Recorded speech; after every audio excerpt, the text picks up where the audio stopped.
الحمد لله رب العالمين الرحمن الرحيم مالك يوم الدين إياك نعبد وإياك نستعين اهدنا الصراط المستقيم صراط الذين أنعمت عليهم غير المغضوب عليهم ولا الضالين.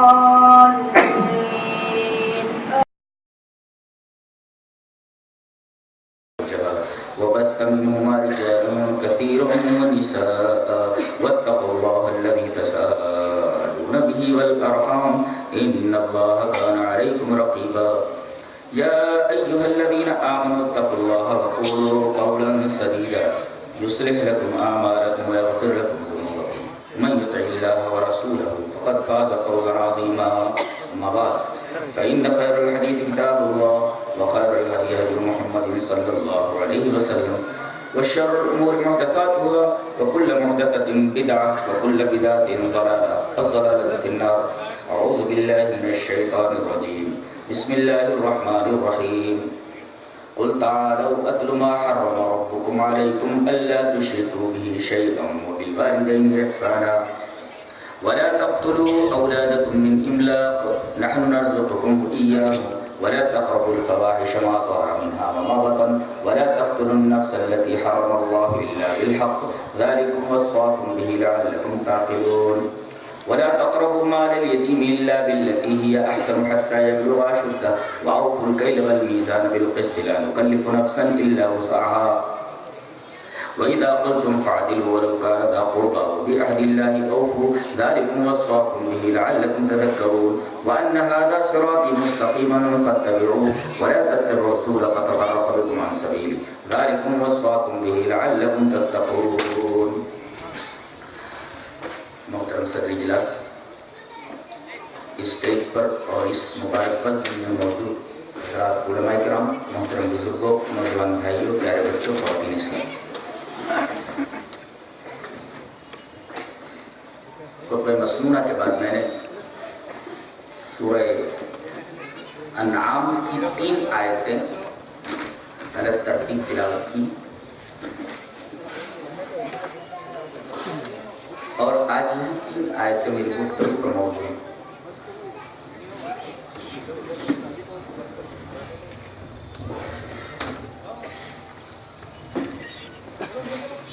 پہلی آیت کے اندر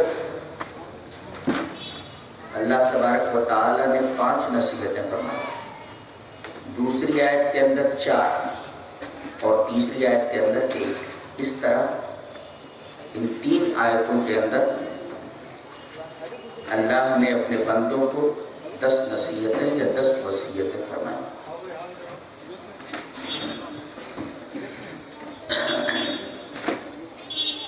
پہلی آیت پر جب ہم نظر ڈالتے ہیں تو سب سے پہلے ہمیں ایک لفظ نظر آتا ہے، قل. اے ہمارے رسول آپ کہہ دیجیے. اس کا مطلب سمجھتے ہیں کیا ہوتا ہے؟ آپ کہہ دیجیے، یعنی اللہ تو کہہ ہی رہا ہے، اپنے رسول سے بھی کہتا ہے کہ تم بھی بول. اس کا مطلب یہ جو آگے باتیں کہی جا رہی ہیں اللہ بھی کہہ رہا ہے اور اس کا رسول بھی کہہ رہا ہے. اور اس سے نقطہ اخذ ہوا کہ یہی دونوں چیزیں حجت ہیں، اللہ کا کلام اور جناب محمد رسول اللہ صلی اللہ علیہ وسلم کا فرمان. اللہ کہتا ہے کہ میرے رسول تم کہہ دو، میں بھی کہہ رہا ہوں، تم بھی کہہ دو. اور اسی کا نام علم ہے. اللہ کو اپنے رسول کے ذریعے ہمیں دے وہ علم. ایک حدیث پاک دیکھتے ہیں، حدیث سر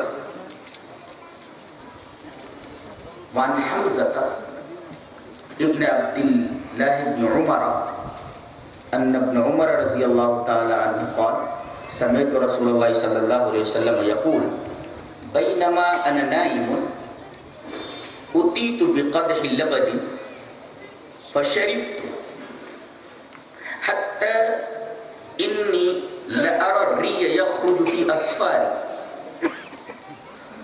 ثم أعطيت فضلي عمر بن الخطاب رضي الله تعالى. قالوا یا رسول اللہ فما اولتہ یا رسول اللہ قال العلم رواہ البخاری کی کتاب میں. یہ بچے جو ہیں ان کو ہٹا دیں, ڈسٹرب کر رہے ہیں, ان کو ہٹا دو, سے نکال دو. حضرت عبداللہ ابن عمر فرماتے ہیں کہ میں نے نبی اکرم صلی اللہ علیہ وسلم کو یہ ارشاد فرماتے سنا کہ میں سویا ہوا تھا, اور سے سنا, میں سویا ہوا تھا اور مجھے ایک پیالہ دودھ دیا گیا. دودھ کا وہ پیالہ میں نے پیا. شکم سیر ہونے کے بعد میں نے جو بقیہ دودھ تھا وہ عمر ابن خطاب کو دے دیا. یہ خواب آپ نے بیان کیا. صحابہ کرام نے پوچھا کہ اللہ کے رسول, خواب میں آپ نے دودھ دیکھا, لبن دودھ دیکھا, تو آپ نے اس کی کیا تعبیر لی ہے؟ آپ نے فرمایا دودھ کی تعبیر میں نے علم سے لی. دیکھیے دودھ کتنا پاک ہوتا ہے, کتنا پاکیزہ ہوتا ہے. نبی کریم صلی اللہ علیہ وسلم نے دودھ کی تعبیر علم سے لی, علم سے. اگر آدمی کے پاس علم نہ ہو, ظاہر ہے کہ نہ وہ اللہ کے رسول تک پہنچ سکتا ہے نہ اللہ تک پہنچ سکتا ہے. علم ضروری ہے.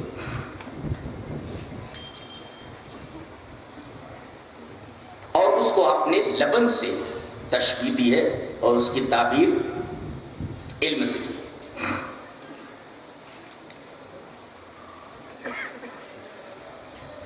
علم کا کتنا بڑا مرتبہ ہے اور کتنا بڑا مقام ہے. آئیے ایک حدیث اور دیکھتے ہیں, اس کے بعد بات کو آگے بڑھاتے ہیں. حدیث کے ساتھ وعن ابن عباس رضی اللہ تعالی عنہما قال بت فی بیت خالتی میمونۃ بنت الحارث زوج النبی صلی اللہ علیہ وسلم وکان النبی صلی اللہ علیہ وسلم عندها فی لیلتها فصلى النبي صلى الله عليه وسلم العشاء ثم جاء الى منزله فصلى 4 ركعات ثم نام ثم قام ثم قال نام الغلي او كلمة تشبهها ثم قام فقمت عن يساري فجعلني عن يميني فصلى 5 ركعات ثم صلى ركعتين ثم نام حتى سمعت غطيته وخطيته ثم خرج الى الصلاة. رواه البخاری کی کتاب ہے. بہت پیاری حدیث ہے. حضرت عبداللہ ابن عباس چھوٹے ہیں. آپ تو بچوں سے پوچھئے کہ بھئی دوسرے خلیفہ کا نام کیا ہے, تیسرے خلیفہ کا نام کیا ہے, بچوں کو کچھ معلوم نہیں. یہ چھوٹا بچہ ہے اور اس کی ماں نے اپنی بہن کے پاس یعنی ان کی خالہ کے پاس بھیجا کہ جا کر کے آپ کی خالہ کے ہاں باری ہے نبی کریم صلی اللہ علیہ وسلم کی, جا کر علم حاصل کرو. رات میں نبی کیا کرتے ہیں وہ علم لے کر کے آؤ. کہتے ہیں کہ میں جا کر سو گیا, بلکہ سوتا بن گیا, سوتا بن گیا. اور کہتے ہیں کہ اس دن نبی کریم صلی اللہ علیہ وسلم کی باری میمونہ بنت حارث کے آتی, وہ میری خالہ ہے.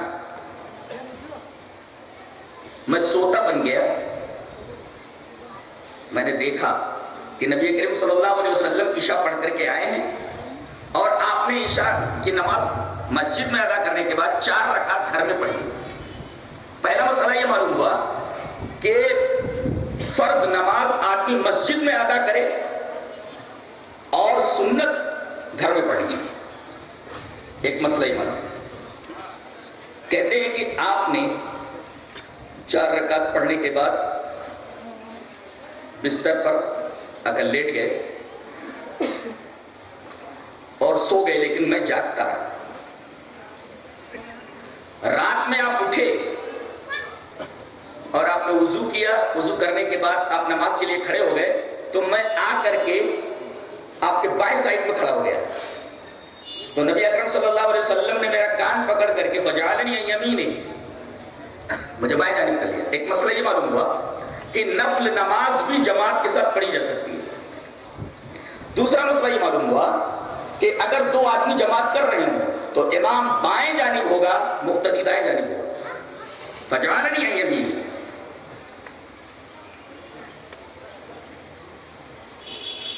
اور ایک مسئلہ عقیدے کا معلوم ہوا. نبی اکرم صلی اللہ علیہ وسلم کہہ رہے ہیں کہ نام الغلیم، بچہ سو گیا. حضرت ابن عباس فرما رہے ہیں کہ میں جاگ رہا تھا. مسئلہ یہ معلوم ہے کہ نبی کو غیب کا علم نہیں ہوتا، اس لیے کہ بچہ سویا ہوا ہے اور آپ کہہ رہے ہیں نام الغلیم، بچہ سو گیا ہے. آپ کو یہ علم نہیں کہ بچہ جاگ رہا ہے یا سو رہا ہے، ایسے کہا جا سکتا ہے کہ آپ کو غیب کا علم نہیں.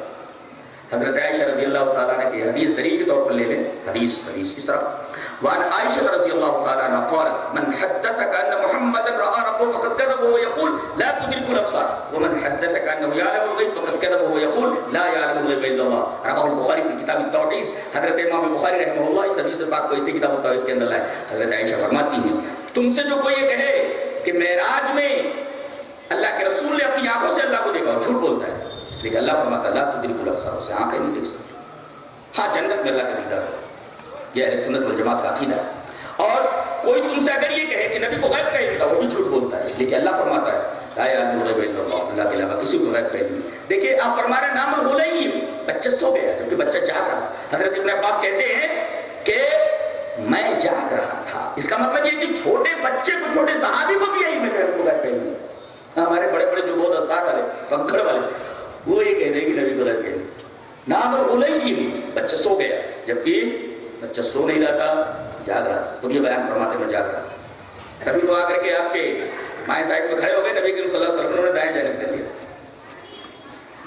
اس کے بعد ایک نکتہ بڑا عجیب بتاتے ہیں کہ رات میں زیادہ دیر تک عشاء کی نماز پڑھنے کے بعد گپ شپ کرنا اور فضول کاموں میں لگے رہنا جائز نہیں ہے. آدمی کو فوراً سو جانا چاہیے. بات چیت کرنا عشاء کے بعد یا گپ شپ کرتے پوری رات کی تانا جائز نہیں. ہمارے بچے کیا کرتے ہیں، موبائل میں لگے رہتے ہیں، دور موٹر سائیکل سے نکل جاتے ہیں، گاڑیوں سے نکل جاتے ہیں، اور رات جب ختم ہونے کو ہوتی ہے تب آتے ہیں. یہ حرام نہیں، ناجائز ہے. اب عشاء کے بعد باتیں کرنا، گپ شپ کرنا، نیند نہ لینا، یہ حرام ہے، ناجائز ہے. لیکن اگر کوئی علم کے لیے رات بھر جاگے تو جائز ہے. اس لیے کہ یہ بچہ رات بھر جاگ رہا ہے. دیکھ رہے ہیں امام بخاری کیسا معاملہ ہے، باب الصبر فی العلم.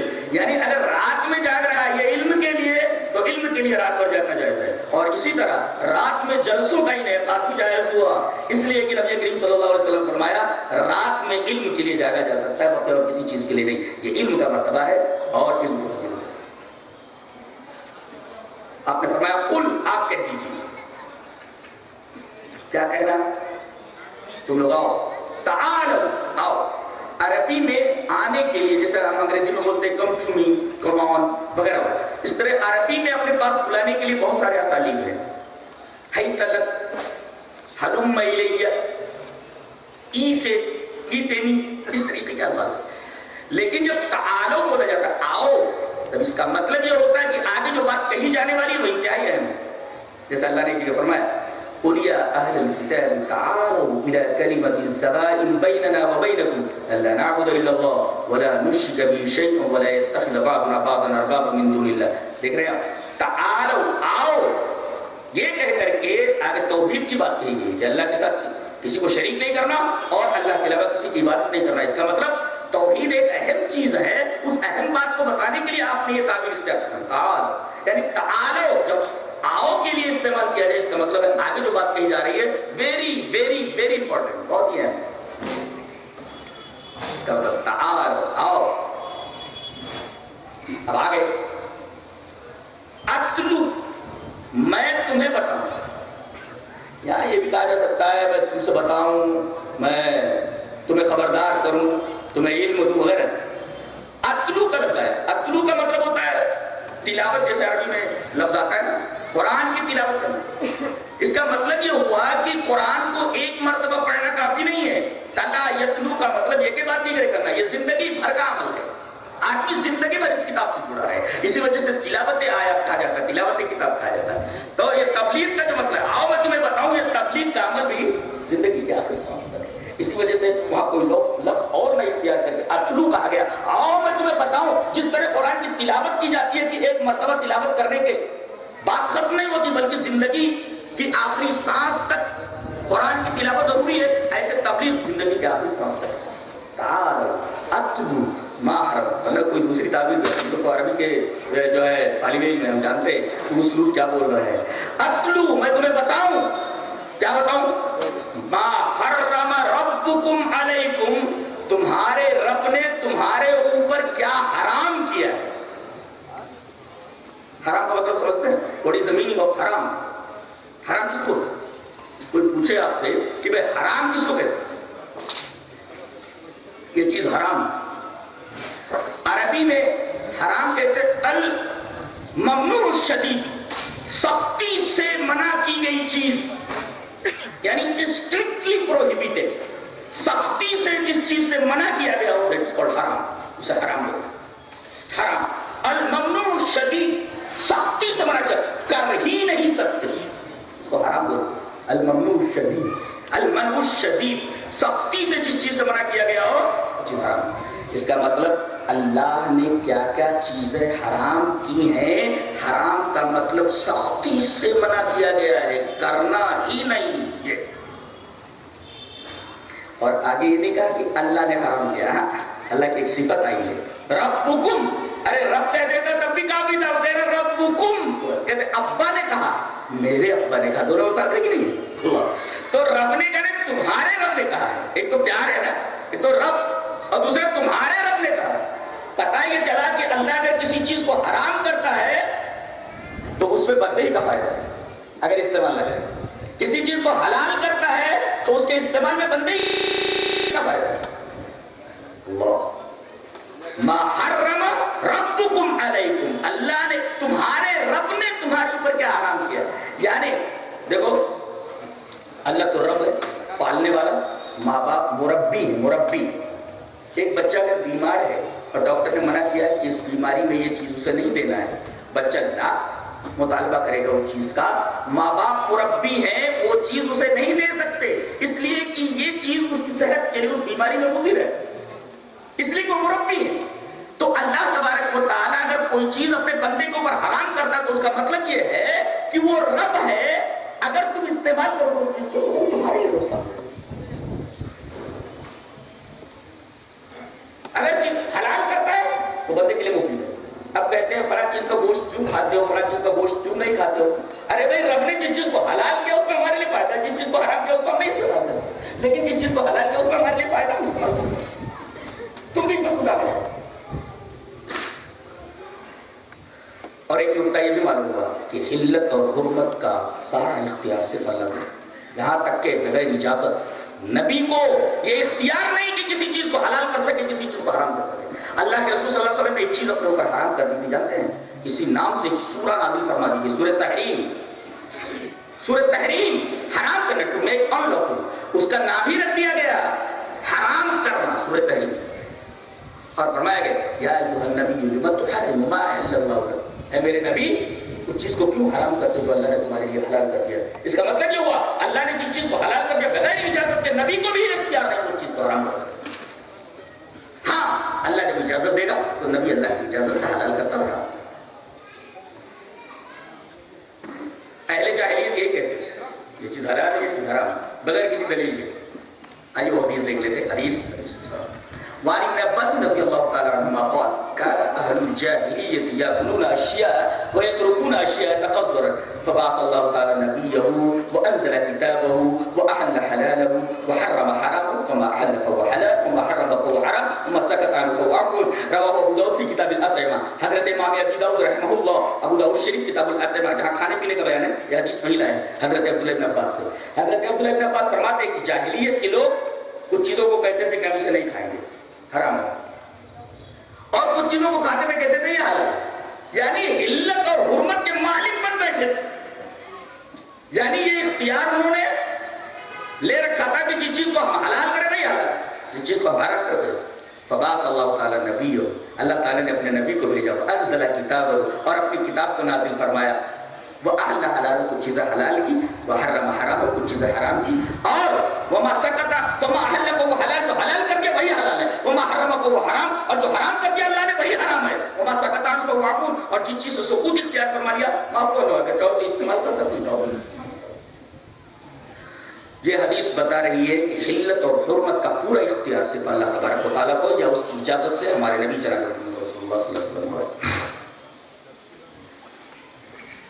تو کل آپ کہیں گے تعالو، آؤ. تعالو کہنے کے بعد جو بات کہی جا رہی ہے وہ یہ ہے ما حرم ربکم علیکم، تمہارے رب نے تمہارے اوپر کیا حرام کیا ہے. تو حرام کا مطلب معلوم ہوا، اس کا پس منظر معلوم ہوا، اور رب کی اضافت کم کی طرف یہ اس سے پیار جھلکتا ہے. ارے تیرے رب نے ایسا کہا ہے، اب میرے اوپر رب نے کہا، تیرے رب نے ایسا کہا. اب سب سے بڑی حرام چیز بیان کی جا رہی ہے. جیسے حرام چیز مگر یہ حرام ہے، یہ حرام ہے، یہ حرام ہے، یہ حرام ہے، یہ حرام. سب سے بڑی حرام چیز کون سی ہے کہ اس سے بڑی حرام چیز ہے ہی نہیں. فرمایا اللہ تشرکوا بہ شیئا. یہ دیکھیے یہ شرک تمام حرام چیزوں میں سب سے حرام، سب سے بڑی حرام چیز شرک ہے. اور ایک نقطہ یاد رکھو، اگر کوئی اس حرام چیز کا ارتکاب کرتا ہے تو سب سے اچھی چیز اس کے اوپر حرام کر دی جاتی ہے. اللہ نے کہا یہ حرام ہے، کیا؟ شرک.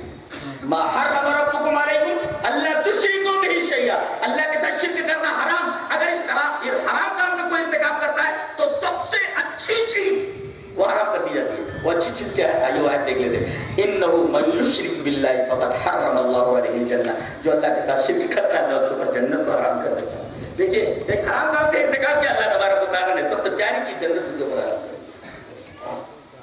ما حرم ربکم علیکم اللہ تشرکوا بہ شیئا انہ من یشرک باللہ فقد حرم اللہ علیہ الجنہ. اللہ نے اس کے اوپر جنت حرام کر دی ہے اس لیے کہ تم نے سب سے بڑے حرام کام کا ارتکاب کیا. اس کے اوپر کوئی کمپرومائز نہیں. ایک بڑی پیاری بات بتانا چاہتا ہوں اور آپ دیکھ کر جاؤ یہاں سے. یہ ایک مٹکا ہے، مٹکا ہے. اب اس کے پیندے میں ہم چھید کر دیں، پیندے میں اب اس کے اندر سے پانی ڈالتے رہیے، پانی ایک قطرہ پانی نہیں رکے گا. کہ رکے گا؟ پیندے میں اگر مٹکے کے یا جگ کے چھید کر دیا جائے، پانی کا ایک قطرہ اس مٹکے میں اس جگ کے اندر نہیں رہے گا. شرک کی مثال اسی مٹکے کے پیندے میں چھید کرنے جیسا ہے. ایک قطرہ نہیں رکتا، اعمال ڈالتے رہو، اعمال ڈالتے رہو، اعمال ڈالتے رہو، اعمال ڈالتے رہو، یہ چیز نکلتا رہتا ہے فنش. لیکن اگر آدمی گناہ کرے، پیندہ سلامت ہو اور پیندے میں چھید نہ ہو، اب یہاں چھید کر دیجئے، یہاں چھید کر دیجئے، یہاں چھید کر دیجئے، پانی تو تھوڑا بہت ہے نا. اسی طرح یہ جو چھوٹے چھوٹے اوپر سوراخ ہیں یہ گناہ، پانی تو ہے نیچے، تھوڑا پانی ہے. تو گناہوں کی مثال اوپر سوراخ کی اور شرک کی مثال پیندے میں سوراخ کی طرح. اعمال ڈالتے رہو، ایک بھی عمل اللہ کی نگاہ میں متوقع. ان اللہ لا یغفر، یہی مطلب ہے ان اللہ لا یغفر ان یشرک بہ ویغفر ما دون ذلک لمن یشاء. اللہ تبارک و تعالیٰ شرک کرنے والے کو معاف نہیں کرے گا. اس لیے کہ پیندے میں چلو گے نا، کچھ بھی عمل ڈالو نیچے نکل گیا. تو یہ یاد رہے گا. کوئی پوچھے شرک کسے بولتے ہیں؟ وہ مٹکے کے پیندے میں چھید کو بولتے ہیں. پانی ڈالتے رہو، پانی ڈالتے رہو، شربت کچھ بھی ڈالتے رہو، شربت ڈالو نیچے سے نکل جائے گا، پانی ڈالو نکل جائے گا. ایسے ہی شرک کی موجودگی میں کسی بھی عمل، کوئی بھی اچھا عمل آپ کریں گے، ہاں اوپر اگر چھید ہو جائے یہ سب گناہ ہے، لیکن پانی تو ہے. وَيَغْفِرُ مَا دُونَ ذَلِكَ لِمَن يَشَاءُ کا مطلب یہ چھوٹے چھوٹے سوراخ ہیں. اس کو اچھی طرح پکڑو، ذہنشین کرو، اس مثال کو ذہنشین کرو. ما حرم ربکم علیکم اللہ تشرکوا بہ شیئا. اب میں آپ سے سوال کرتا ہوں کہ شرک اتنا بڑا گناہ کیوں؟ اتنا بڑا گناہ کیوں کہ ہر ایک گناہ آدمی معاف کر سکتا ہے اپنی بیوی کا، اور اسی طریقے سے اللہ تبارک و تعالیٰ ہر گناہ معاف کر سکتا ہے اپنے بندے کا. لیکن ایک چیز بندہ بھی معاف نہیں کرتا اور ایک چیز اللہ بھی معاف نہیں کرتا. آئیے وہ حدیث دیکھیں. اور عجیب بات تو یہ ہے کہ امام بخاری سے کتاب التوحید ملا ہے، نہ اس حدیث میں توحید کتنے ہے اور نہ شرک کی سین ہے، لیکن پھر اسے کتاب التوحید ملا ہے. یہ بخاری کا فکر ہے ان کی اور فقہاء ہے. حدیث اس طرح وعن براد كاتب المغيرة يعني المغيرة قال قال سعد بن عبادة رضي الله تعالى عنه لو رأيت رجلا مع امرأتي لضربته بالسيف غير مصفح فبلغ ذلك رسول الله صلى الله عليه وسلم فقال أتعجبون من غيرة سعد والله لا أنا أغير منه والله أغير مني ومن أجل غيرة الله حرم الفواحش ما ظهر منها وما بطن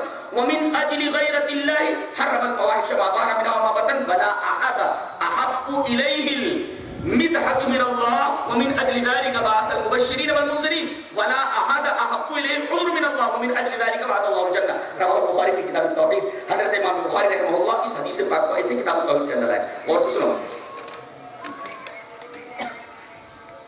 حدیث پوری کی پوری پڑھ دی گئی. امام بخاری اس کو کتاب التوحید میں لایا.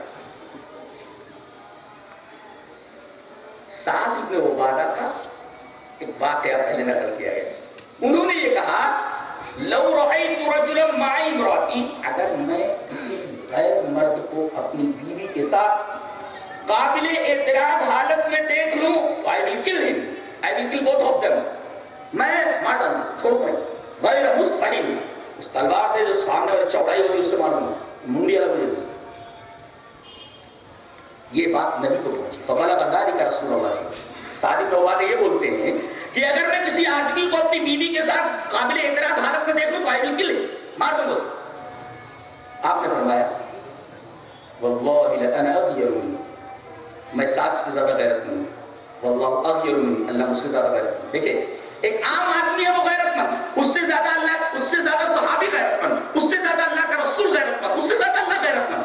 جب ایک عام آدمی یہ برداشت نہیں کر سکتا کہ اس کی بیوی کسی غیر مرد کے ساتھ دیکھی جائے تو اسے صحابی کیسے برداشت کر سکتا ہے؟ صحابی کیسے برداشت کرے گا؟ اور پھر اللہ کا رسول کیسے برداشت کرے گا؟ جب اللہ کا رسول برداشت، ایک عام آدمی برداشت نہیں کر سکتا تو پھر اللہ تو سب سے زیادہ غیرت مند ہے، وہ کیسے برداشت کر سکتا ہے کہ میرا بندہ میرے آستہ کو چھوڑ کر کے، میرا در چھوڑ کر کے کسی اور در کو جائے. سارے گناہ معاف کر سکتا ہوں مگر یہ گناہ معاف نہیں کر سکتا. بیوی اگر جھاڑوں سے روز مارے اس کو صبح صبح کا برغہ بن جائے.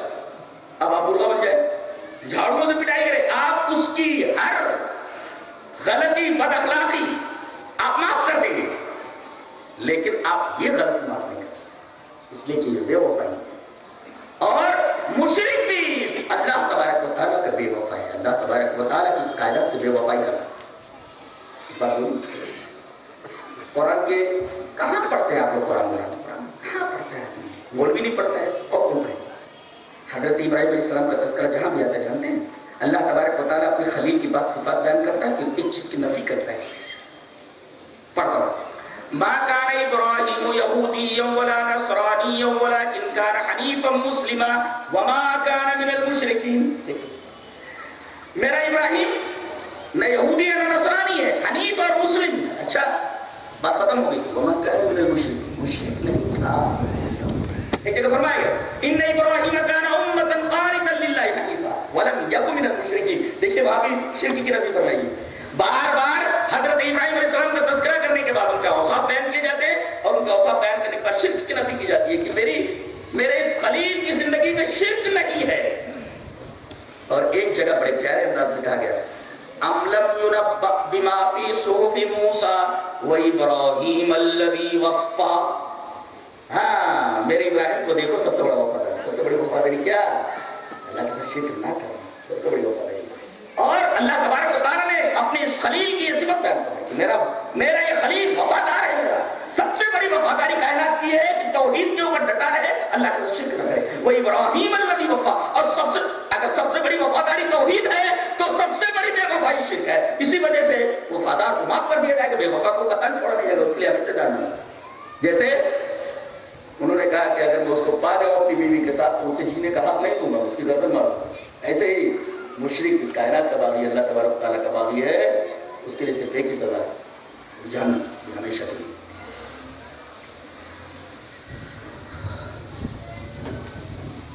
آئیے ایک حدیث اور پڑھ لیتے ہیں. حدیث وعن عبد الرحمن بن ابي بكر عن ابيه قال قال النبي صلى الله عليه وسلم الا انبئكم باكبر الكبائر قالوا بلى يا رسول الله قال الاشراك بالله وعقوق الوالدين وجلس وكان متكئا فقال الا وقول الزور قال فما زال يكررها حتى قلنا ليته سكت. رواه البخاری في کتاب الشهادات. حضرت امام بخاری اس پوری حدیث کو ایسے کتاب الشهادات کے اندر لائے. قرآن معجزہ ہے، یاد ہو جاتا ہے، حدیث یاد نہیں ہوتی. اس کو ریفر کرنا بہت محنت طلب کام ہے. اور مجھے دو ہی چیزیں آتی ہیں، ایک اللہ کا کلام، دوسرے اس کے نبی کی حدیث. اس کے علاوہ مجھے کچھ آتا جاتا نہیں. حضرت عبد الرحمن بن ابی بکر اپنے باپ سے روایت کرتے ہیں، وہ کہتے ہیں کہ جناب محمد رسول اللہ صلی اللہ علیہ وسلم نے ارشاد فرمایا کیا میں تمہیں سب سے سب بڑے بڑے گناہوں میں سب سے بڑا گناہ اکبر الکبائر، بڑے بڑے گناہوں میں سے سب سے بڑا گناہ بتا دوں الا انبئکم باکبر الکبائر؟ قالوا بلى یا رسول اللہ، آپ نے 3 مرتبہ پڑھا الا انبئکم باکبر الکبائر ثلاث 3 مرتبہ. قالوا بلى یا رسول اللہ، فرمایا ضرور اللہ رسول، کیوں نہیں؟ آپ نے فرمایا الاشراک باللہ، اللہ کے ساتھ شرک کرنا یہ سب سے بڑا گناہ ہے. میرا خیال یہ ہے کہ دنیا کے تمام مذاہب اور مسالک کو کھنگال کر کے دیکھ لیا جائے، کسی نہ کسی صورت میں شک میں شرک ضرور ہوتی. اللہ تبارک و تعالیٰ نے صرف ایک مطلب کو اپنی معرفت عطا فرمائی ہے، بڑی حد تک اللہ کے ساتھ شرک نہیں کرتا. سمجھتا ہے خوش ہو جاؤ، اللہ تبارک و تعالیٰ نے آپ کو توفیق دی کہ آپ وہ صحیح معرفت کریں، آپ اللہ کے ساتھ شرک نہیں کرتے اور اسی پر جنت وعدہ ہے. قل تعالوا اتل ما حرم ربكم عليكم الا تشركوا به شيئا. اور ایک نقطہ اور بھی یاد رکھو، صرف یہ نہیں کہ شرک نہ کرو، یہ کچھ بھی شرک نہ کرو. یہ کہیں نہیں ہے کہ شرک نہ کرو، اس کے ساتھ شہر کی غیر کچھ بھی شرک نہ کرو. بہت سارے ہیں ہمارے درمیان شرک نہیں کرتے مگر کچھ بھی شرک نہ کرو، یہ پایا جاتا ہے کسی نہ کسی صورت میں. یہ بھی خطرناک ہے. کچھ بھی شرک نہ کرو، اس پر جنت کا وعدہ ہے. لوگ اسی وقت شرک نہ کرو، ارے کچھ بھی شرک نہ کرو، ایسا ہے صرف شرک کرنا تھوڑی ہے، کچھ بھی شرک نہ کرو، اس پر جنت کا وعدہ. قل تعالوا اتل ما حرم ربكم عليكم الا تشركوا به شيئا. تو سب سے بڑا حرام کام شرک. اس کے بعد یہ فرمائے گا ماں باپ کی نافرمانی. ماں باپ کے ساتھ حسن سلوک ضروری ہے. ماں باپ کا کتنا بڑا مرتبہ ہے. ابھی اس آیت کریمہ کو پکڑو، یہاں اس ٹکڑے کو آئیے ایک حدیث دیکھتے ہیں. حدیث اس طرح مان ابی امامہ رضی اللہ تعالی عنہ ان رجلا قال یا رسول اللہ ما حق الوالدین علی ولدہما قال هما جنتک و نارک. رواه ابن ماجہ فی کتاب الادب. حضرت امام ابن ماجہ شریف کتاب الادب کے ذریعے روایت اسی طرح لایا راوی حضرت ابو امامہ فائز. حضرت ابو امامہ فرماتے ہیں کہ ایک شخص آیا اللہ کے رسول ایک سوال کرنا. ایک نقطہ یہ معلوم ہوا کہ استاد کو شاگرد سے سوال کرنا چاہیے کبھی کبھی، اور شاگرد کو کبھی کبھی سوال کرنا چاہیے استاد سے. سوالات و جوابات کا سلسلہ جاری رہنا چاہیے. ایک استاد نے ایک لڑکے سے پوچھا تمہارا نام؟ بولے یاسین. اگر سورہ یاسین سناؤ. یاسین سناؤ، پوری سورہ یاسین سنا دیا اس کو. دوسرا لڑکا بازو میں کھڑا ہوا، دوسرا طالب کہا کہ تمہارا نام؟ اس کا نام یوسف تھا. ظاہر اپنا نام بتا دیتا تو استاد کہتا سورہ یوسف سنو، تقریباً ایک پارے گا. اس نے کہا کہ حضرت میرا نام تو یوسف ہے لیکن مجھے پیار سے کوثر کہتے ہیں.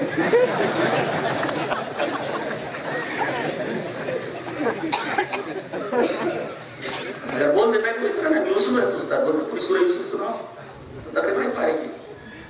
13ویں میں 12ویں میں 13ویں میں آگے چلی گئی دور تک سورہ رات تک. تو کہا کہ حضرت میرا نام تو ویسے یوسف ہے لیکن مجھے پیار سے لوگ کوثر بلاتے ہیں، لیکن نہ آتے نہ کوئی کوثر.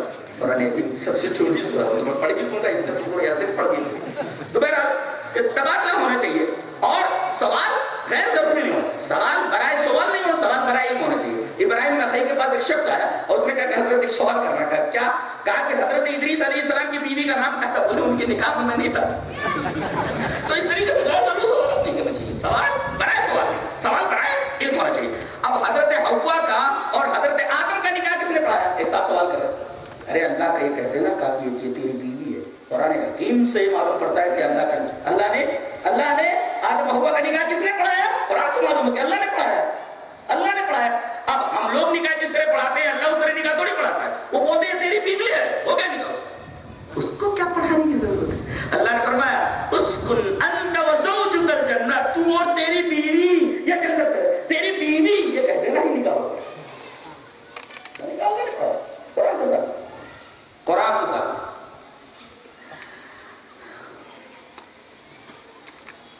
ایک صاحب ہے وہ ٹی وی پر آتے ہیں، ان سے سوالات و جوابات وغیرہ ہوتے ہیں.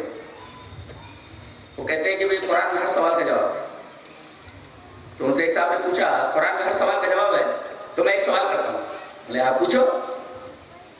بولے آج بازار میں آلو کا بھاؤ کیا ہے؟ بٹاٹے کا بھاؤ کیا ہے؟ بٹاٹے کا بھاؤ. فون کیا بازار میں, کہا کہ بھئی یہ بتاؤ کہ آج بازار میں آلو کا بھاؤ کیا ہے؟ بولے 10 روپے کلو. انہوں نے بتایا 10 روپے کلو.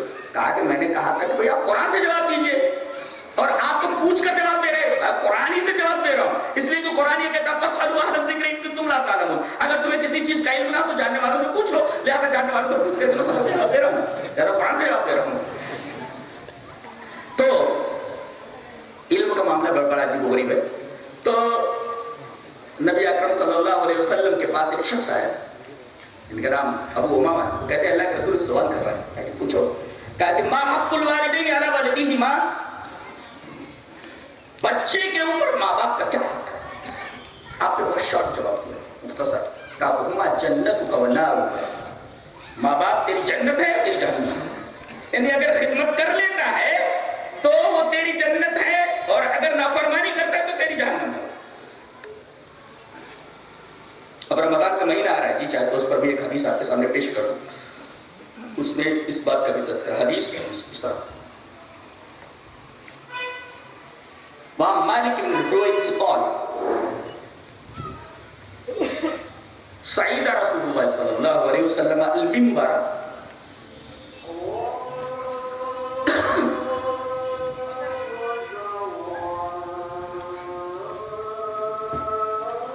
ہم آئے اور کہا کہ اللہ کے رسول سوال کرنا ہے. کہ کیا؟ کہا کہ بچے کے اوپر ماں باپ کا کیا حق ہے؟ آپ نے فرمایا وہ تیری جنت ہے اور تیری جہنم ہے. اگر تو ان کی خدمت کرتا ہے تو جنت میں جائے گا, اگر نافرمانی کرتا ہے تو جہنم میں جائے گا. ایک حدیث اور سنیں. حدیث اس طرح وعن مالك بن الحويرث قال صعد رسول الله صلى الله عليه وسلم على المنبر فلما رقي عتبة قال آمين ثم رقي أخرى فقال آمين ثم رقي عتبة ثالثة فقال آمين ثم قال أتاني جبرائيل فقال يا محمد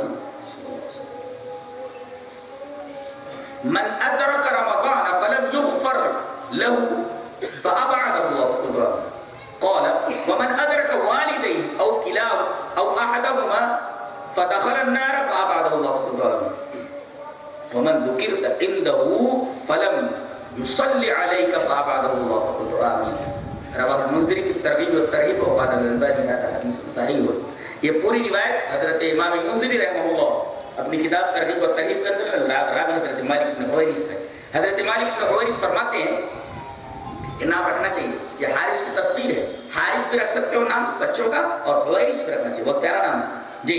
تو حضرت مالک بن حویرث فرماتے ہیں کہ نبی اکرم صلی اللہ علیہ وسلم منبر پر تشریف لائے اور فرسٹ اسٹیپ کے اوپر اپنے قدم رکھا تو کہا آمین, دوسرے پر کہا آمین, تیسرے کے اوپر رکھا تو کہا آمین. صحابہ کرام نے پوچھا کہ اللہ کے رسول آپ کے خلاف معمول. دیکھیں بات یہ تینوں اسٹیپس کے اوپر آپ نے قدم رکھا اور ہر ایک کے اوپر آمین کا وجہ کیا ہے؟ آپ نے فرمایا جب میں پہلے اسٹیپ کے اوپر قدم رکھا حضرت جبرائیل آئے اور کہا کہ جو آدمی رمضان کا مہینہ پالے اور اپنی بخشش نہ کرا دے وہ اللہ کی رحمت سے دور ہو. تو میں نے اس پر آمین کی. اس کا مطلب یہ ہے کہ بد دعا حضرت جبرائیل کی اور اس پر آمین کرا تو محمد رسول اللہ. تو ایسا آدمی بہت بڑا بدبخت ہے کہ رمضان کا مہینہ آیا اور اپنے گناہوں کی معافی اللہ سے نہ کروا دے. اس پر بد دعا کس کی؟ حضرت جبرائیل کی. اور آمین کس کی؟ ہمارے نبی محمد رسول اللہ. اور آپ نے فرمایا کہ جو آدمی اپنے بوڑھے والدین کو پالے یا ان میں سے کسی ایک کو پالے اور ان کی خدمت کر کے جنت نہ حاصل کر رہے وہ بھی اللہ کی رحمت سے دور ہو. بد دعا حضرت جبرائیل کی اور آمین ہمارے نبی. اور آپ نے فرمایا کہ آپ کے سامنے آپ کا نام لیا جائے اور آپ کے اوپر درود نہ بھیجا جائے تو وہ بھی کوئی آدمی اگر ایسا کرے درود نہ بھیجے تو وہ بھی اللہ کی رحمت سے دور ہو. بد دعا جبرائیل کی اور آمین جناب محمد رسول اللہ صلی اللہ علیہ وسلم. اس میں بات یہ بتائی گئی کہ جو آدمی اپنے والدین میں سے دونوں کو یا ایک کو پالے اور ان کی خدمت کر کے جنت نہ حاصل کر لے اس سے زیادہ بدنصیب کوئی نہیں. بہت بڑا بدبخت ہے وہ. بالوالدین احسانا. اس میں آپ دیکھیں گے کہ والدین کے ساتھ بے لگا ہوا ہے. عربی پڑھنے والا جانتا ہے الباء للمصاحبہ، یہ با مصاحبت کے لیے ہے. انگریز بھی یہ بولتے ہیں، یورپین کلچر بھی یہ کہتا ہے کہ ہم بھی تو اپنے ماں باپ کے ساتھ اس میں سلوک کرتے ہیں، احسان کرتے ہیں. ہم ان کو اولڈ ایج ہوم کے اندر ڈال دیتے ہیں اور 6 مہینے میں یہ پیرنٹ ڈے آتا ہے یا کچھ اور ڈے آتا ہے، ہم جاتے ہیں ان کو پھولوں کا گلدستہ پیش کرتے ہیں اور دن بھر ان کے ساتھ رہتے ہیں، کھاتے پیتے ہیں. پھر اس کے بعد ہم آ جاتے ہیں، خرچہ اپنا بھگتا رہتا ہے. تو ہم بھی تو ماں باپ کے ساتھ اس میں سلوک کرتے ہیں. اللہ فرما رہا ہے کہ تمہارا کلچر الگ ہے، اسلام کا کلچر الگ ہے. تم اپنے ماں باپ کو اپنے سے دور رہ کر کے ان کے ساتھ احسان کرتے ہیں. یہاں ہے وہ بالوالدین، ماں باپ کو اپنے ساتھ رکھ، یہ بے کا ماں باپ ہے. بالوالد الباء للمصاحبہ، بے مصاحبت کے لیے ساتھ رکھ کر کے ان کے ساتھ اس میں سلوک کرو، ان کے دکھ درد میں شریک. اچھا یہ تو ماں باپ، ان دونوں میں سے کس کا مرتبہ بڑھا ہوا ہے؟ آئیے ایک حدیث دیکھتے ہیں. حدیث وعن ابي هريره رضي الله تعالى عنه قال جاء رجل الى رسول الله صلى الله عليه وسلم فقال يا رسول الله من احق الناس بحسن صحابتي؟ قال امك. قال ثم من؟ قال ثم امك. قال ثم من؟ قال ثم امك. قال ثم من؟ قال ثم ابوك. رواه البخاري في كتاب الادب. حضرت امام بخاری رحمہ اللہ بخاری شریف کتاب الادب کے اندر یہ روایت اسی طرح لائے. راوی حضرت ابو ہریرہ. حضرت ابو ہریرہ فرماتے ہیں کہ ایک شخص نبی اکرم صلی اللہ علیہ وسلم کے پاس آیا اور کہا کہ اللہ کے رسول سوال کرنا ہے. یہ بولو، کہا کہ من احق الناس بحسن صحابتی، میرے حسن سلوک کا سب سے زیادہ مستحق کون؟ آپ نے فرمایا تیری ماں. کہا کہ اس کے بعد؟ کہا کہ تیری ماں. کہا کہ اس کے بعد؟ کہا کہ تیری ماں. کہا اس کے بعد؟ کہا تیرا باپ. یہ حدیث بتا رہی ہے کہ ماں کا درجہ بالمقابل باپ کے 3 اس سے بڑا ہوا ہے، 3 درجہ بڑھ کر کے، اس لیے کہ وہ 3 کام ایسے کرتی جو باپ نہیں کرتا. 9 مہینے پیٹ میں رکھنا، پیدا ہوتے وقت کی تکلیف برداشت کرنا، اور پھر 2 سال تک دودھ پلاتے رہنا. اللہ اس کے خون کو دودھ میں تبدیل کر دیتا ہے، 2 سال تک وہ پلاتی رہتی ہے. 3 کام ایسے کرتی جو باپ نہیں کرتا، لہذا آٹومیٹیکلی اس کا مرتبہ اللہ تبارک و تعالیٰ نے بڑھا دیا. تو وہ بالوالدین احسانا، والدین کے ساتھ حسن سلوک کرو. اور اللہ تبارک و تعالیٰ نے اپنی توحید کے ساتھ ماں باپ کے ساتھ حسن سلوک کو ذکر فرمایا ہے، اس لیے کہ اللہ خالق حقیقی ہے اور یہ لوگ خالق مجازی ہیں. خالق حقیقی کا حق یہ ہے کہ اس کے ساتھ کسی کو شریک نہ کیا جائے، اور خالق مجازی کہ وہی پیدا اللہ ان کے ذریعے پیدا کرتا ہے، ان کا حق یہ ہے کہ ان کے ساتھ حسن سلوک کیا جائے، ان کو کوئی تکلیف نہ پہنچے. یہ رب ہے اللہ تشرکوا بہ شیئا وبالوالدین احسانا. یہ 2 نصیحت. تیسری نصیحت وَلَا تَقْتُلُوا أَوْلَادَكُم مِّنْ إِمْلَاقٍ، اپنے بچوں کو خاص طور سے اپنی بیٹیوں کو محتاجگی کے خوف سے قتل نہ کرو. جانتے اس میں بھی ایک خاص ربط ہے. اللہ تبارک و تعالی نے اپنے رسول کے ذریعے ہمیں یہ بتایا ہے کہ شرک کے ساتھ ایک اور چیز بھی کمبائن ہے. آئیے وہ حدیث دیکھتے ہیں. حدیث اس طرح مان عبداللہ بن مسعود رضی اللہ تعالی عنہ قال سألت النبي صلى الله عليه وسلم أي الذنب أعظم عند الله؟ قال أن تجعل لله ندا وهو خلقك. قلت إن ذلك العظيم. ثم قلت ثم أي؟ قال وأن تقتل ولدك تخاف أن يطعم معك. قال ثم أي؟ قلت ثم أي؟ قال ان تزانی حلیلۃ جارک. رواه البخاری کی کتاب التفسیر. حضرت امام بخاری سے حدیث پاک ایسے کتاب التفسیر کے اندر لائے. راوی حضرت عبداللہ بن مسعود ہے. حضرت عبداللہ بن مسعود فرماتے ہیں کہ میں نبی اکرم صلی اللہ علیہ وسلم کے پاس آیا کہ اللہ کے رسول مجھے ایک سوال کرنا ہے. سألت النبی صلی اللہ علیہ وسلم، میں نے نبی اکرم صلی اللہ علیہ وسلم سے سوال کیا، کہا کہ اللہ کے رسول سب سے بڑا گناہ کیا؟ سب سے بڑا گناہ کون سا؟ آپ نے فرمایا ان تجعل للہ ندا وهو خلقک، اللہ تبارک و تعالی نے تجھے پیدا کیا ہے اس کے ساتھ تو شریک کرے. کہا کہ یہ بہت بڑی بات ہے، ان ذالک العظیم، بہت عظیم بات ہے. قلت ثم أي؟ میں نے کہا اس کے بعد. آپ نے فرمایا وَأَن تَقْتُلَ وَلَدَكَ تَخَافُ أَن يَطْعَمَ مَعَكَ. شرک کے بعد اللہ کے رسول صلی اللہ علیہ وسلم نے ذکر فرمایا کہ اپنی اولاد کو اس خوف سے مار دینا کہ وہ دیر تک کھائے. یہاں دیکھیے وہاں ماں باپ کے ساتھ اس نے سلوک کا تذکرہ ہے، یہاں شرک کے ساتھ بچے کے قتل کا تذکرہ ہے. اس کا مطلب شرک کے بعد اس کا بھی نمبر ہے. یہ بھی بہت ہی خطرناک شے ہے.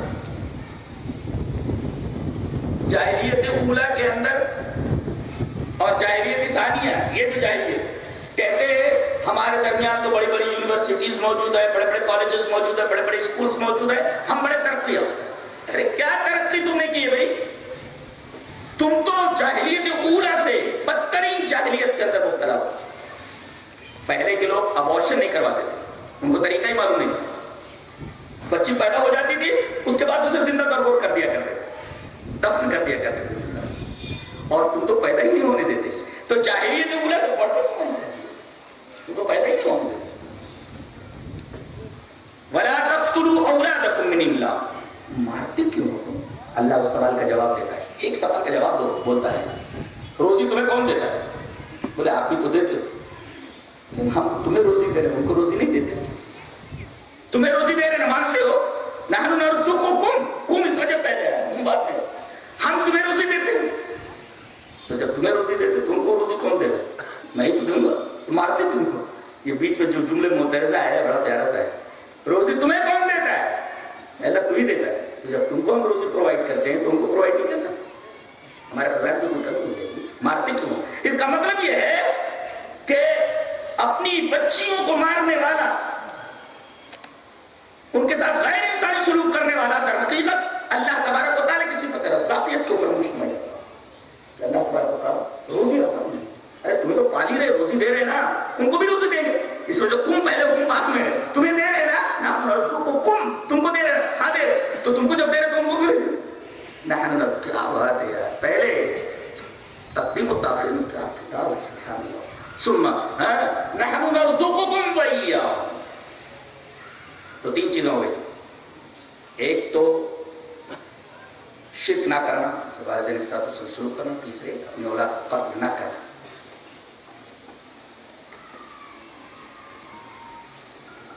اس کے بعد یہ فرمایا جا رہا ہے وَلَا تَقْرَبُوا الْفَوَاحِشَ مَا ظَهَرَ مِنْهَا وَمَا بَطَنَ. ظاہری بے حیائی اور چھپی ہوئی بے حیائی کے قریب نہ جاؤ. اگر آپ کو ظاہری بے حیائی دیکھنا ہے تو پارکوں میں چلے جائیے، گارڈنز میں چلے جائیے، سمندر کے بیچ کے اوپر چلے جائیے.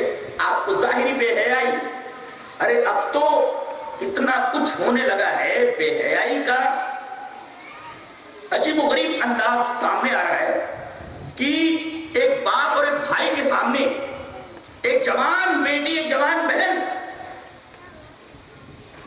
بغیر دوپٹے کے، سر کے اوپر دوپٹہ نہیں ہے، سینے کے اوپر آنچل نہیں ہے، بھائی پورے کپڑے پہنے ہوئے اور اس کی ٹانگیں کھلی ہوئی ہیں، گریبان کھلا ہوا ہے، سر کھلا ہوا ہے. کسی شاعر نے بہت اچھا کہا ہے کہ کمی لباس کی تن پر عجیب لگتی ہے، کمی لباس کی تن پر عجیب لگتی ہے، امیر باپ کی بیٹی غریب لگتی ہے. ارے بھائی اتنا کپڑا پہنا چکے ہو اور تھوڑا سا کپڑا نیچے نہیں خرید سکتے اس کے لیے کیا؟ تو وَلَا تَقْرَبُوا الْفَوَاحِشَ مَا ظَهَرَ مِنْهَا وَمَا بَطَنَ.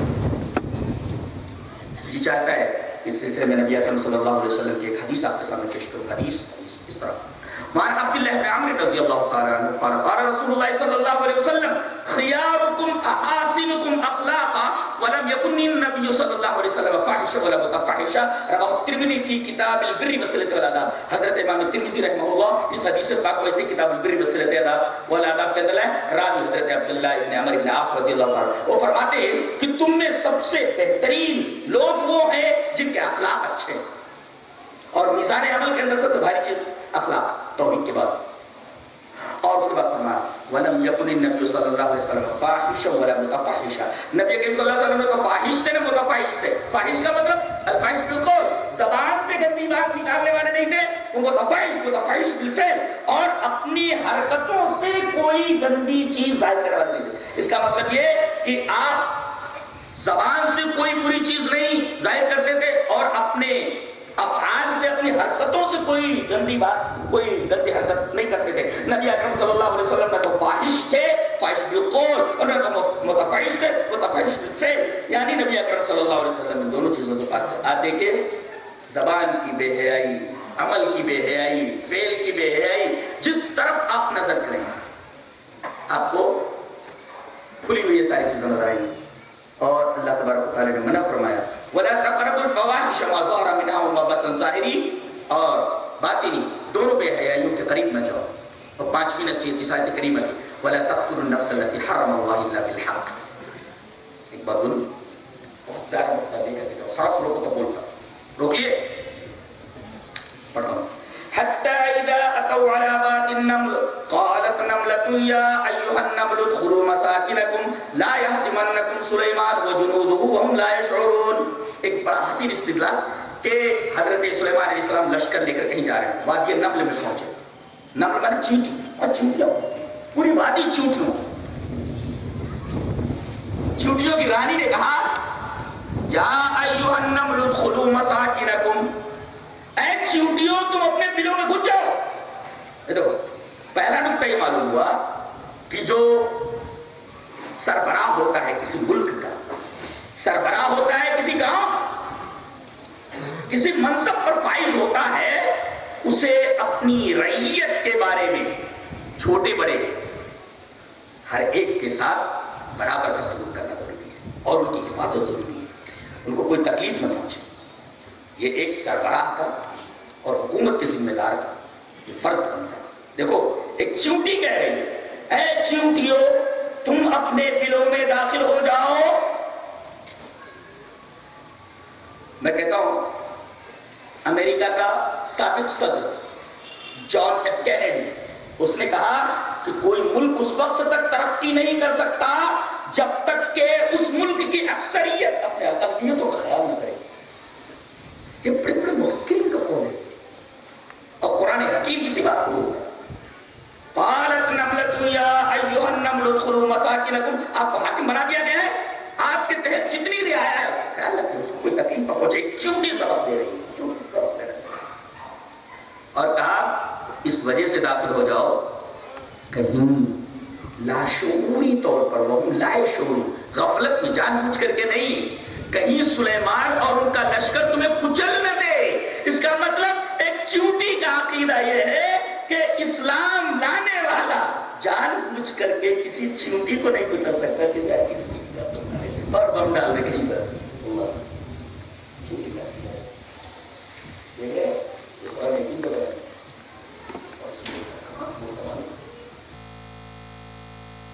قالت نملة يا أيها النمل ادخلوا مساكنكم لا يهتمنكم سليمان وجنوده وهم لا يشعرون.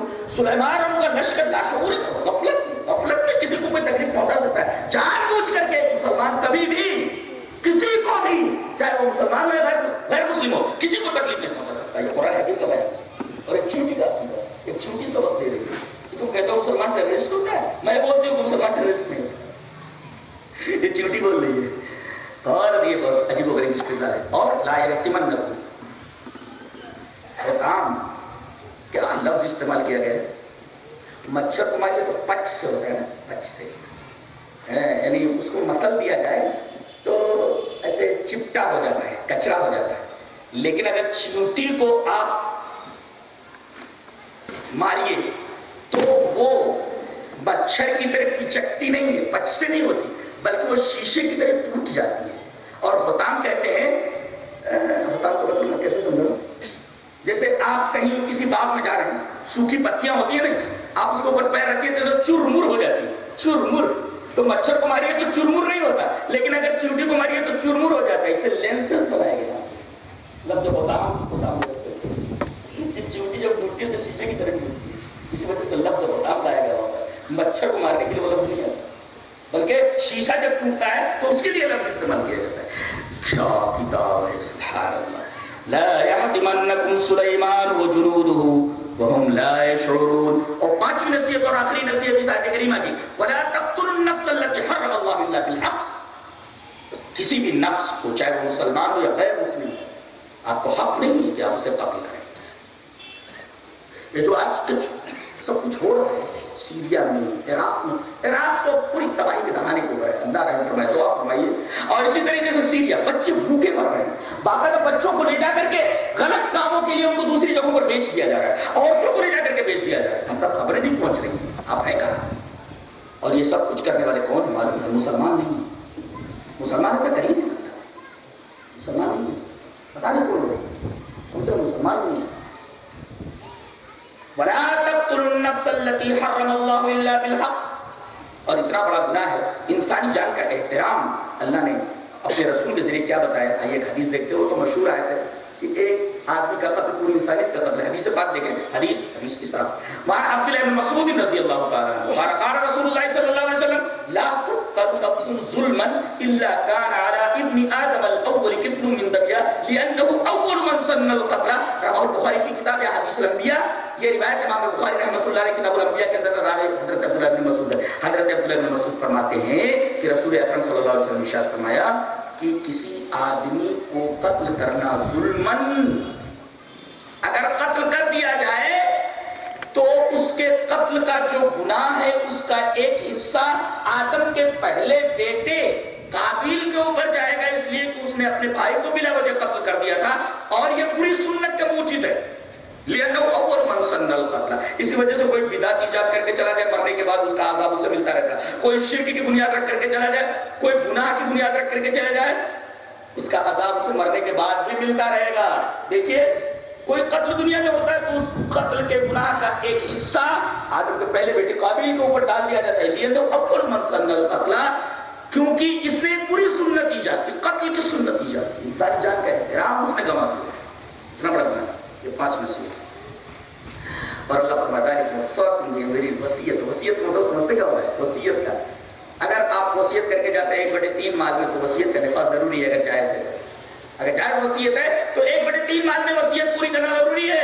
ایسے ہی اللہ جب وصیت کرے تو اس کی وصیت کو پورا کرنا تو ضروری ہے. وصیت یہ نصیحت ہے, حقیقت وصیت ہے, نصیحت نہیں وصیت ہے, پورا کرو اس کو.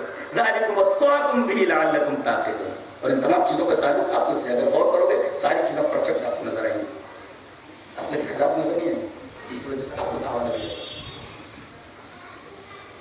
اس کے بعد دوسری آیت جس میں 4 نصیحت ہیں اس کو دیکھتے ہیں. پہلے وَلَا تَقْرَبُوا مَالَ الْيَتِيمِ, مال یتیم کے قریب مت جاؤ, اس لیے کہ معاشرے کا سب سے کمزور طبقہ یتیموں کا ہوتا ہے. اور جانتے ہیں یتیموں کی کفالت کرنے والا, آج تو ایسا بڑے بڑے دارالایتام کھلے, دارالیتامہ, اور ان دارالایتام کے پیچھے یہ قائم کرنے والے سب سے بڑے یتیم ہیں. ان یتیموں کی وجہ سے یہ خود اپنے یہ جو یتیم بنے ہوئے بیچارے یہ خود کھا رہے ہیں. کتنا بڑا گناہ ہے اور کتنی بڑی فضیلت ہے کسی یتیم کی کفالت کرنے والے. آئیے حدیث دیکھتے ہیں. حدیث اس طرح مار ابی ہریرہ رضی اللہ تعالی عنہ قال رسول اللہ صلی اللہ علیہ وسلم کافل الیتیم له او لغیره ادبه کہاتین فی الجنہ واشار مالک بالسبابۃ والوسطى. رواه مسلم فی کتاب الزہد والرقائق. حضرت امام مسلم رحمہ اللہ مسلم شریف کتاب الزہد کے اندر یہ روایت اسی طرح لایا. راوی حضرت ابو ہریرہ. حضرت ابو ہریرہ فرماتے ہیں کہ نبی اکرم صلی اللہ علیہ وسلم نے ارشاد فرمایا کہ اپنے خاندان کا جو یتیم ہے اس کی کفالت کرنے والا, او لغیره یا غیر کے خاندان کا, اپنا ہو یا غیر کا, کفالت کرنے والا, وہ دونوں جنت میں اس طرح, میں اور وہ دونوں اس طرح جنت میں آئیں گے. مالک نے اپنی سبابہ اور اس کا دونوں انگلیوں کو ملا کر بتایا اس طرح قربت ہوگی قیامت میں. یہ یتیم کی کفالت اس لیے کہ یہ معاشرے کی سب سے کمزور صنف ہے, اس لیے کہ باپ کا سایہ نہیں ہے اس کے اوپر, کوئی اس کو دیکھنے والا نہیں ہے, کوئی اس کو پرورش کرنے والا نہیں ہے, تو معاشرے کا یہ فریضہ بنتا ہے اس کی کفالت کرے. وَلَا تَقْرَبُوا مَالَ الْيَتِيمِ إِلَّا بِالَّتِي هِيَ أَحْسَنُ حَتَّى يَبْلُغَ أَشُدَّهُ. اس کے بعد دوسری نصیحت وَأَوْفُوا الْكَيْلَ وَالْمِيزَانَ بِالْقِسْطِ. ابھی عطا اللہ نے حلت و حرمت کے اوپر گفتگو کی, اور یہ ایک بنیادی بات ہے. آپ سارے عمل کر لیں, اگر حلال و حرام کی تمیز نہیں ہے تو آپ کوئی بھی عمل بات ہے معتبر نہیں, سب ناکام دے دے. وَأَوْفُوا الْكَيْلَ وَالْمِيزَانَ بِالْقِسْطِ. اگر ناپ کر بیچ رہے ہو تو ناپ پورا, تول کر بیچ رہے ہو تو تول پوری کرو, پیسہ پورا لے رہے ہو تو تول پوری دو. اس لیے کہ ایک قوم اسی میں ہلاک ہو چکی ہے, اس لیے کہ پیسہ پورا لیتی تھی اور تول کم دیتی تھی. حضرت شعیب علیہ السلام کو وَأَوْفُوا الْكَيْلَ وَالْمِيزَانَ بِالْقِسْطِ. آئیے ایک حدیث پاک دیکھتے. حدیث وعن عبد اللہ بن عمرو رضی اللہ تعالی عنہ قال قال رسول اللہ صلی اللہ علیہ وسلم لاصحاب الكيل والوزن انکم قد کلیتم امرا فیہ حلقۃ الامۃ السالفہ. رواه الحاکم فی المستدرک فی کتاب البیوع. حضرت امام حاکم رحمہ اللہ مستدرک الصحیح کتاب البیوع کے اندر یہ روایت اسی طرح لائے, اور راوی حضرت عبداللہ بن عمرو بن عاص رضی اللہ عنہ. وہ فرماتے ہیں کہ نبی اکرم صلی اللہ علیہ وسلم ایک دفعہ بازار میں آئے. اچھا تم تول کر بیچ رہے, پیسے لے کر بیچ رہے, کہا کہ دیکھو تم لوگ ٹھیک ٹھیک دھندا کرو,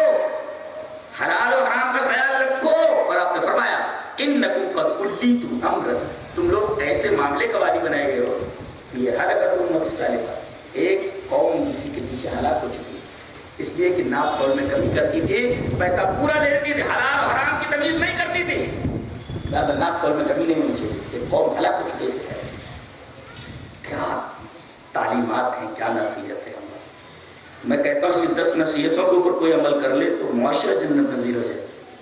وَأَوْفُوا الْكَيْلَ وَالْمِيزَانَ بِالْقِسْطِ لَا نُكَلِّفُ نَفْسًا إِلَّا وُسْعَهَا، لَا نُكَلِّفُ نَفْسًا إِلَّا وُسْعَهَا بیچ میں اس وجہ سے لایا گیا کہ آپ ناپ رہے ہیں، اگر توڑ رہے ہیں تو ناپ میں اگر 2-4 چاول ادھر ادھر ہو گیا تو یہ تو اللہ تبارک تعالیٰ آدمی کو اتنی وسعت دیتا ہے تو اتنی مکلف بناتا ہے جس کو اور طاقت، تو لا نکلف نفسا الا وسعها، ایک خدشہ جو ذہن میں پیدا ہوتا ہے اس کا جواب دیا گیا۔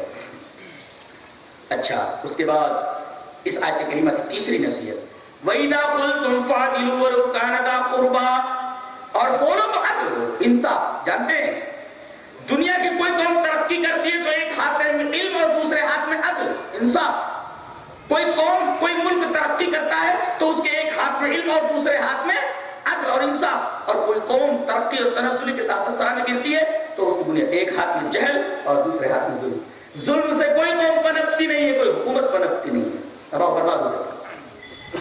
معلوم اللہ کے رسول صلی اللہ علیہ وسلم نے عدل کا معیار بتایا ہے، میرا خیال ہے کہ اسے آب زرعی سے لکھا جائے، آب زرعی سے، سونے کے پانی سے لکھا جائے۔ آئیے وہ حدیث دیکھتے ہیں، حدیث اس طرح، وعن عائشہ رضی اللہ تعالی عنہا ان قریشا اہمهم شان المرأة المخزومیة التي سرقت فقالوا من يكلم فيها رسول الله صلى الله عليه وسلم فقالوا من يستر عليه الا اسامة بن زيد حب رسول الله صلى الله عليه وسلم فكلموا اسامة فقال رسول الله صلى الله عليه وسلم اتشفوا في حد من حدود الله ثم قام فاقتطب فقال انما اهلك الذين من قبلكم انهم اذا سرق فيهم الشريف تركوه واذا سرق فيهم الضعيف اقاموا عليه الحد وايم الله لو ان فاطمه بنت محمد سرقت لقطعت يدها رواه الترمذي في كتاب الحدود۔ حضرت امام ترمذی رحمہ اللہ ترمذی شریف کتاب الحدود کے اندر یہ روایت اسی طرح لائے، راویہ نبی اکرم صلی اللہ علیہ وسلم کی پیاری بیوی حضرت عائشہ رضی اللہ تعالیٰ عنہ، حضرت عائشہ فرماتی ہیں قبیلے بنو مخزوم جانتے ہیں کون سا قبیلہ ہے؟ قریش کا قبیلہ جس کا حضرت خالد بن ولید ہے۔ ہمارے نوجوان ان کے اوپر جتنا فخر کریں کم نہیں، جانتے ہیں 100 سے زائد جنگیں لڑی کسی میں ہارے نہیں ہیں، مطلب کسی میں ہارے نہیں ہیں، پورے بدن میں کوئی حصہ ایسا نہیں تھا جہاں سب لگ کر کے منتقل ہو گئے۔ جنتی بنو، دیکھو گے انشاءاللہ ہم لوگ اس بہادر کو کہ کیسا آدمی تھا، 100 جنگیں لڑا اور کسی کے اندر ہار نہیں، ایسا بہادر دیکھا دنیا میں، اور اپنی موت کو زندگی میں نکالا۔ جی تو اسی قبیلے کے قریش ان کا قبیلہ بڑا معتبر، اس قبیلے کی ایک عورت نے چوری کری اور چوری کی سزا کاٹنا ہے۔ اب ظاہر ہے کہ اتنے بڑے قبیلے کی عورت کا ہاتھ کاٹ جانا اس قبیلے کی ناک کٹ جانے کے مرادف تھا۔ کوشش یہ ہوئی کہ کسی طریقے سے اس عورت کا ہاتھ بچ جائے۔ سفارش کون کرے، کون بنائے رسول کو؟ کہا کہ اسامہ ابن زید سے، اسامہ سے بہت محبت کرتے ہیں نبی اکرم صلی اللہ علیہ وسلم، ان کو کہا جائے یہ جائیں سفارش کریں۔ یہ کہ کہا کہ اللہ کے رسول سے بات بولوں، کہا بول کہ اللہ کے رسول سے عورت کا ہاتھ مت کاٹیں۔ کون سی عورت؟ کوئی اسم مخزومیہ۔ تشفو فی حد، تیری جرأت کیسے ہوئی؟ تیری جرأت کیسے اللہ کے حق میں سفارش کرنا؟ تشفو فی حد من حدود اللہ، یہ میرا قانون نہیں، میرے رب کا قانون ہے، میں اس کے اندر کیسے دخل اندازی کر سکتا ہوں؟ اور تیری جرأت کیسے ہوئی سفارش کرنے حق کے بارے میں؟ وہ ڈر گئے، صحابہ سے آ کر کے بول رہے تم لوگوں نے مجھے بتا دیا تو نبی کریم صلی اللہ علیہ وسلم کی ڈانٹ کیسی پڑی میرے اوپر۔ پھر آپ صلی اللہ علیہ وسلم نے اسی پر بس نہیں کیا، آپ آئے اور منبر کے اوپر تشریف لائے، مقابلہ کہا یاد رکھو انما اہلک الذین من قبلکم، تم میں سے پچھلی قومیں اس وجہ سے ہلاک ہو گئی کہ جب کوئی بڑا آدمی چوری کرتا چھوڑ دیتے تھے، اور کوئی اگر چھوٹا آدمی غریب آدمی اگر چوری کرتا تو اس کے اوپر حق قائم کرتے تھے، انصاف ملحوظ نہیں رہتا تھا، چھوٹے بڑے کا امتیاز کیا جاتا تھا۔ کسی نیتا کا لڑکا اگر کوئی گناہ کرے تو اسے وہ گلا بچا دیتے، الٹی پلٹی دلیل ہو، اور کوئی غریب آدمی جو کیس نہ لڑ سکتا ہو پھانسی کو لٹکا دیا جاتا۔ اور آپ نے فرمایا جہاں تک عدل کی بات ہے، وَأَيْمُ اللَّهِ، اللہ کی قسم، لو ان فاطمہ بنت محمد سرقت لقطعت یدها، اگر میری لفظ جگر فاطمہ بھی چوری کرتی تو وہ سرقت کرتی، یاد رکھ ولو کان ذا قربا، اگرچہ وہ کتنی قریبی کیوں نہ، میری بیٹی ہی کیوں نہ، اس کا حق کر دو۔ سونے کے پانی سے لکھے جانے کے لائق وَأَيْمُ اللَّهِ لَوْ أَنَّ فَاطِمَةَ بِنْتَ مُحَمَّدٍ سَرَقَتْ لَقَطَعْتُ يَدَهَا. تو مخزومی عورت کی بات کر رہا ہے. میری لگتے کہ اگر فاطمہ بھی اگر چوری کرتی تو عدل کا تقاضا ہے کہ اس کا حق ہے. تو میں کر دوں. یاد رہے انصاف. اسلام اس انصاف کی بات کرتا ہے. اور اس کے بعد اس آیت کریمہ کی چوتھی اور آخری نصیحت اور نویں نصیحت کیا؟ وَبِعَهْدِ اللَّهِ أَوْفُوا. اگر وعدہ کرو تو وعدے کو پورا کرو. وعدے کو پورا نہ کرنا نفاق کے علامت ہے. دلیل یہ حدیث سے بات.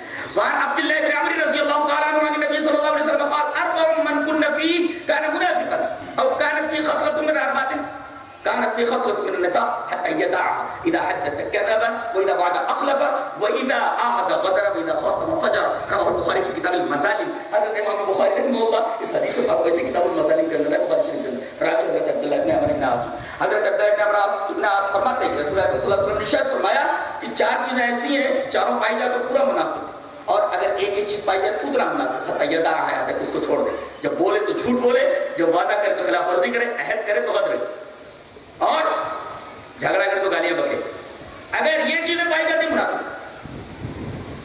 دیکھو ایک چیز آتی ہے عہد اور ایک ہے عقد اور ایک ہے وعدہ. وعدہ ایک طرفہ ہوتا ہے, وعدہ یک طرفہ ہوتا ہے اور عہد دو طرفہ ہوتا ہے اور عقد جو ہوتا ہے وہ تحریر کرایا جاتا ہے. یا جو الذین آمنوا اوفوا بالعقود, یہ عقد عہد اور وعدے کے درمیان فرق ہے. وعدہ ایک طرفہ ہوتا ہے اور عہد دو طرفہ ہوتا ہے اور عقد پیچھے سے زیر تحریر لے آیا ہے. یہ فرق ہے. تو اس میں سے ایک یہ ہے کہ آدمی عہد کرے, وعدہ کرے تو خلاف ورزی کرے, عہد کرے تو بدتر ہے. 5 4 9 اللہ. اور ایک بات بولوں, اتنی پیاری بات ہے, کوئی آدمی مارکیٹ میں ٹک نہیں سکتا اگر اس کو وعدہ صحیح نہیں ہے. پارٹی سے بول دیتا ہے لے جانا آج, غائب ہو جاتا ہے, لوٹا پھرا, ہاں کل دے دیتا ہوں, کل وعدے کتنے ہیں تو کوئی آدمی مارکیٹ میں ٹک ہی نہیں سکتا تجارت کے میدان میں اگر وعدے کا پاس نہیں ہے. کتنی پیاری بات ہے. وہ بھی عہد اللہ اوفوا ذالکم الصادق. کتنی قیمتی بات ہے. میرا خیال ہے کہ آپ ضروری سے لکھے جانے کے لائق ہے. ذالکم الصادق لعلکم تذکرون. 5 4 9 آخری نصیحت پر بحث کر کے بات ختم کرتے ہیں. اور اللہ تبارک و تعالیٰ نے اس آخری نصیحت کو, 10ویں نصیحت کو بیان کرنے کے لیے پوری آیت چنی. ایک آیت کے اندر 5, دوسری آیت کے اندر 4, اور اس کو بتانے کے لیے اس کا مطلب ہے یہ بہت اہم ہے, یہ بھی بہت اہم ہے. کیا فرمایا گیا ہے؟ وَأَنَّ هَذَا صِرَاطِي مُسْتَقِيمًا فَاتَّبِعُوهُ وَلَا تَتَّبِعُوا السُّبُلَ فَتَفَرَّقَ بِكُمْ عَنْ سَبِيلِهِ. فرمایا گیا کہ سارے راستے صحیح نہیں ہیں, راستے پر چلو, راستوں پر چلو. یہ فرمایا گیا ہے. کتنے لوگ ہیں جو راستوں پر چل رہے ہیں اور کہتے ہیں سارے راستے صحیح ہے. کیسے سارے راستے صحیح ہو سکتے ہیں؟ یہاں تو کہا گیا کہ ایک راستہ صحیح ہے اور اسی کا نام صراط مستقیم ہے, جو دربار نبوی سے لے کر جنت کے دروازے تک پہنچتا ہے اور بالکل الون ہے. اس راستے میں نہ کوئی راستہ آ کر ملتا ہے اور نہ اس راستے سے کوئی راستہ نکلتا ہے. یہ الون تنہا ایک راستہ ہے جو نبی اکرم صلی اللہ علیہ وسلم کی بارگاہ سے نکل کر کے جنت کے دروازے تک پہنچتا ہے. اس راستے سے کوئی راستہ نکلتا نہیں اور نہ اس راستے میں کوئی راستہ آ کر ملتا ہے. یہ تنہا ایک راستہ ہے جس کا نام صراط مستقیم ہے. اور اللہ تبارک و تعالیٰ فرمایا ہاذا, اور ہاذا سے اگر اشارہ کر دیا جائے تو چیز متعین ہو جاتی ہے. اس کا مطلب وہ چیز متعین ہے. وہاں ہاذا میں کہوں دس از مائی, یہ دس, تو جس کا مطلب یہی ہے, دوسرا نہیں ہے. تو یہاں ہاذا کا کہا میں جس, تو وہاں ہاذا صراط مستقیم فاتبعوہ, ہاذا کہہ دیا گیا راستہ متعین. اب راستہ جو متعین ہے آدھا کے ذریعے پھر کہتے ہیں یہ بھی صحیح وہ بھی صحیح, وہ کیسے صحیح ہے؟ یہی صحیح ہے. ایک صاحب نے کہا کہ یہ سب صحیح ہے. میں نے کہا وہ سب صحیح نہیں, یہی صحیح ہے. یہ سب صحیح ہے. اسی وجہ سے اللہ تبارک و تعالیٰ ایاک نعبد و ایاک نستعین. ترجمہ کیا ہوتا ہے معلوم ہے؟ ہم تیری عبادت کرتے ہیں. ترجمہ صحیح ہے؟ غلط ہے ترجمہ. ہم تیری بھی عبادت کرتے ہیں. ترجمہ صحیح ہے؟ بالکل غلط ہے, شرک ہے. ہم تیری ہی عبادت کرتے ہیں. یہ ہی بتا رہا ہے کہ راستہ ایک ہی ہوتا ہے, سارے راستے صحیح نہیں ہوتے. یہ ہی جہاں آتا ہے وہی راستہ صحیح ہوتا ہے. ورنہ آگا یہی راستہ سیدھا ہے. فتبعوہ, اسی راستے پر چلو. تو راستے پر چلو, راستوں پر نہ چلو. اور اس کو ہم ایک حدیث سے پروف کرنا چاہتے ہیں. حدیث اس طرح مان جابر بن عبد اللہ رضی اللہ تعالیٰ عنہ قال كنا عند النبي صلی اللہ علیہ وسلم فخط خطين يميني وخط خطين يساري ثم وضع يده في الخط الأسود فقال هذا سبيل الله ثم قال هذه وأن هذا صراطي مستقيما فاتبعوه ولا تتبعوا السبل فتفرق بكم عن سبيله رواه ابن ماجہ في کتاب المقدمہ في باب اتباع سنت رسول اللہ صلی اللہ علیہ وسلم. حضرت امام ابن ماجہ کو کتاب المقدمہ باب باندھتے باب اتباع سنت رسول اللہ صلی اللہ علیہ وسلم. اس کا مطلب یہ حدیث بتاتی ہے کہ رسول کی اتباع ضروری ہے اور رسول ایک ہی راستے پر چلے. سارے کے سارے انبیاء ایک ہی راستے پر، ساروں کا راستہ ایک ہی تھا، پوری صراط مستقیم. حضرت جابر فرماتے ہیں کہ ہم لوگ بیٹھے ہوئے تھے، اچانک نبی صلی اللہ علیہ وسلم نے خط کھینچا. He drew a straight line. آپ نے ایک لمبی لکیر کھینچی اور اس لکیر کے دائیں جانب 2 بائیں جانب 2 4 اور پھر آپ نے بیچ والی لائن کے اوپر ہاتھ رکھ کر فرمایا یہ اللہ کا راستہ ہے، یہ اللہ کا راستہ ہے. اور اس کے بعد یہ آیت کریمہ تلاوت فرمائی جو جس کے اندر 10ویں نصیحت گویا کہ اللہ کی نصیحت ہے، اس کے اوپر عمل کیا جائے. ایک ہی راستے کے اوپر چلنا یہ اللہ تبارک و تعالیٰ کی وصیت بھی ہے، اللہ تبارک و تعالیٰ کی نصیحت. اور اس کو جب ختم کیا گیا ہے جانتے کس کے ساتھ؟ ذالکم وصاکم بہ لعلکم تتقون. یہ آخری نصیحت تقویٰ کا حوالہ دیا گیا. اس کا مطلب اگر تم متقی بننا چاہتے ہو تو یہی راستے پر چلو، سارے راستے پر چلنے والے متقی نہیں ہوتی ہے. ذالکم وصاکم بہ لعلکم تتقون، یہ اللہ کی وصیت ہے، یہ اللہ کی نصیحت ہے کہ ایک راستے پر چلو. ایک راستے پر چلنے والے ہی متقی ہوتے ہیں، سارے راستے پر چلنے والے تقویٰ کے حامل نہیں ہوتے، متقی نہیں ہوتے. یہ احکام عشرہ تھے. اور عجیب بات تو یہ ہے کہ یہ 10 نصیحتیں تورات میں ہیں اور تورات کی بنیادی باتیں جس کو اللہ تبارک و تعالیٰ نے صرف 3 آیتوں میں بیان کرنا ہے. یہ قرآن حکیم کی جامعیت کی دلیل ہے، اس کے کمپریہنسو ہونے کی دلیل ہے، جامع ہونے کی دلیل ہے کہ کس طریقے سے ایک کتاب الہی کے اندر جس کو تفصیل سے بیان کر دیا گیا ہے، اللہ تبارک و تعالیٰ نے ان 10 باتوں کو ایک 3 آیت کے اندر بیان کروا دیا اپنی وصیتیں کہہ کر کے. میں اللہ سے دعا کرتا ہوں کہ اللہ تبارک و تعالیٰ توفیق دے کہ ہم ان احکام عشرہ کے اوپر 10 احکام کے اوپر عمل کریں، اللہ کی 10 نصیحتوں پر جو لوگ اپنے بندے سے کیے، اور اسی طریقے سے اللہ تبارک و تعالیٰ نے اپنے بندوں کو جو 10 وصیتیں کی ان کے اوپر عمل کرنے کی توفیق عطا فرمائے. وآخر دعوانا ان الحمد للہ رب العالمین.